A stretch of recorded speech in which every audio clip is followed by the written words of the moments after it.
This is a ghost town, basically. It was abandoned in 1923 when there was an exchange of populations between Greece and Turkey, and the Greeks that lived here all went back to Greece.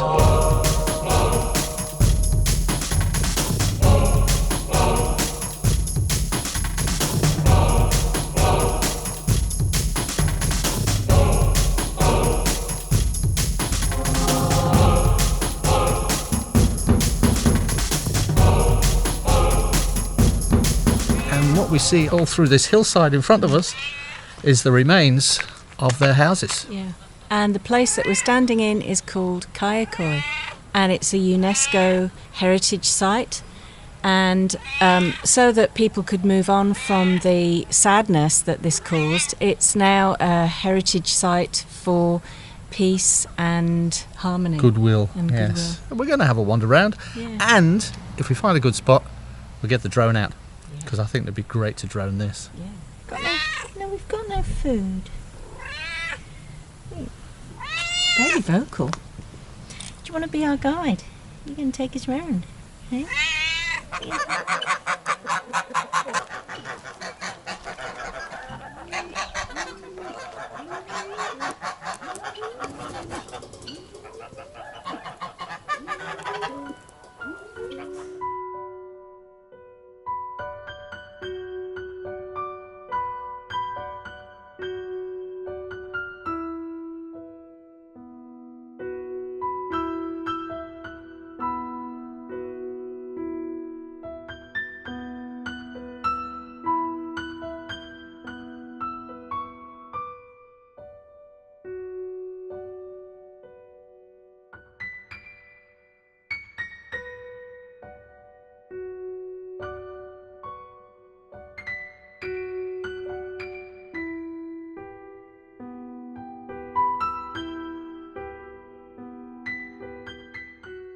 Interesting house built in amongst the stone. I love the way that tree is just growing out of the wall. Yeah, and like they've got a part of the room actually with the hill jutting through it. Yeah, the bedrock. Yeah. Maybe it was their bed.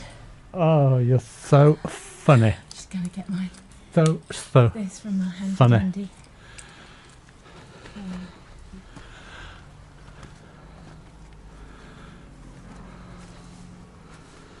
Keep heading up.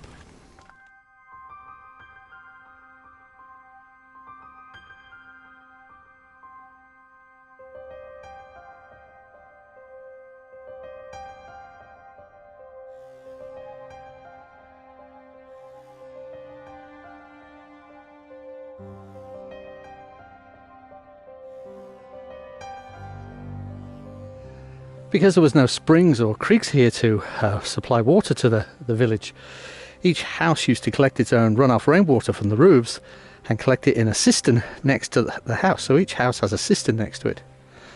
And that one looks like it's got a little hearth next to the cistern. Maybe some way of pulling water out of there and putting it on there to heat. I don't know. But on this side of the village or town, we're now at the highest point, and here we see the Turkish flag raised at the highest point on here. It's probably around about the same height on the hillside behind me. Hello, butterflies.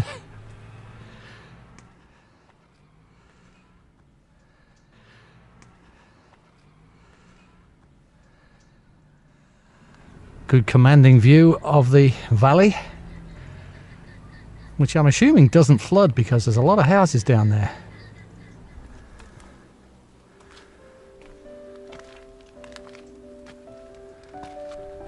Oh, there you are. Lots of butterflies up here, all having dances.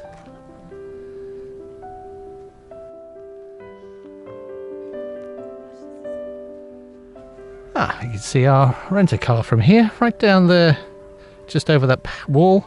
Little white car that's parked up. That's where we've walked from and clambered up the slope. Not sure how far we'll actually go on foot exploring, but I think this would be an excellent place to launch the drone. So let's do that.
Well, sadly we can't get in there because it's off season, the gate is locked. I'm assuming that in the peak season, when there's lots of tourists here, the gate would be open and they would charge you something extra to go and see the church.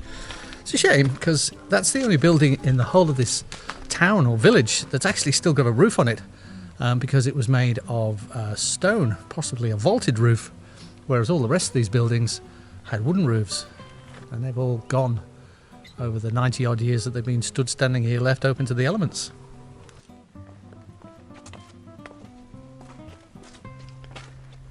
And we can see where this house has had an upper floor as well as a lower floor, because there's a hearth for cooking or just heating, I guess cooking and heating.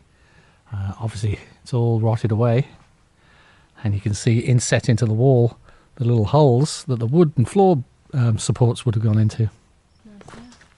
It would have been a nice house, yeah. It's just rotted away. See how it looks as if it's been pulled out. Yeah. Yeah.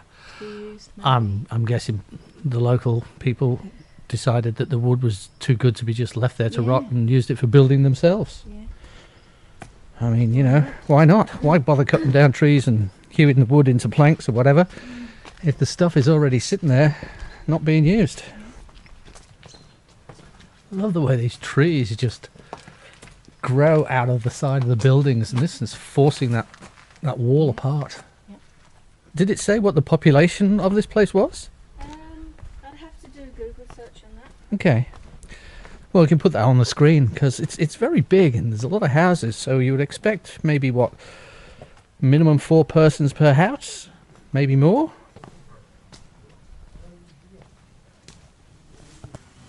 So what you reckon on that then? I reckon that was a better way to get down than the way we came up. Yeah, it was kind of weird, really, like fascinating. But then I sort of really felt for the individual people that had been turfed out of their homes. You know, that like for whatever political reason, it must have been a good reason to do that kind of thing. All of these people, and like little old ladies and little old men that may not have lived anywhere else, being made to leave their house and go somewhere where they may or may not know other people.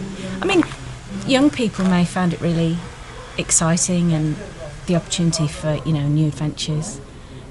So that's kind of what it's made me think about. Do you know what it's made me think about? No. Beer. Well, there you go. Very close to where we parked the car, there's a place, a bar, that boasts on a sign out front, was it 43 or 48 different types of beer? I don't know, I was looking at the 35th generation coffee. Aha, okay, priorities, eh? Yes. Well, let's go and see how many of these beers tickle my fancy. Yeah. And then you can tell me what you thought about the place, because I don't think beer was just the answer, was it? Okay, so you've got your beer. I'm a happy camper now. You're happy camper. So, what are your impressions? It's obviously quite fascinating to walk around.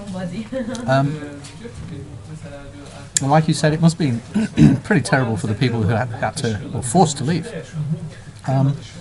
But as always, in any turf war, territory war, country war, geographical war, whatever kind of war, there's the little people that always lose. Never the people at the top. The little people always pay the price. And that's the sad part. Should we make ourselves better with some of this yummy smelling cake? It does look good, doesn't it? It does.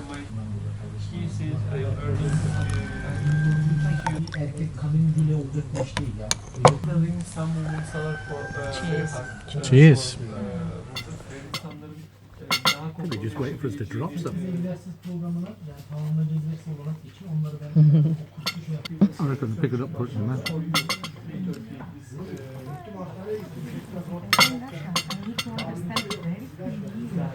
The little dog missed out, look. Oh. Oh, look, this has got to go down as one of my favourite toilets. It's fabulous. It's part of this little cafe, bar, restaurant place. It's so cool. Look at this. Isn't that lovely? Look at that.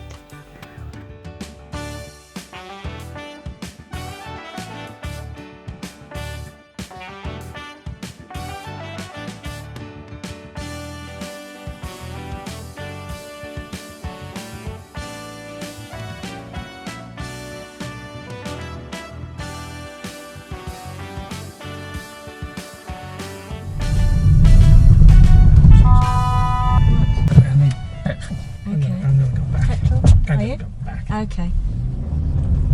We got enough petrol to get back? Good enough to get back.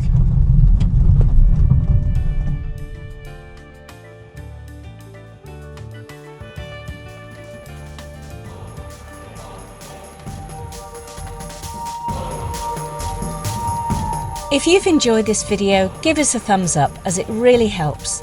And to see future ABC videos, subscribe and hit the bell icon.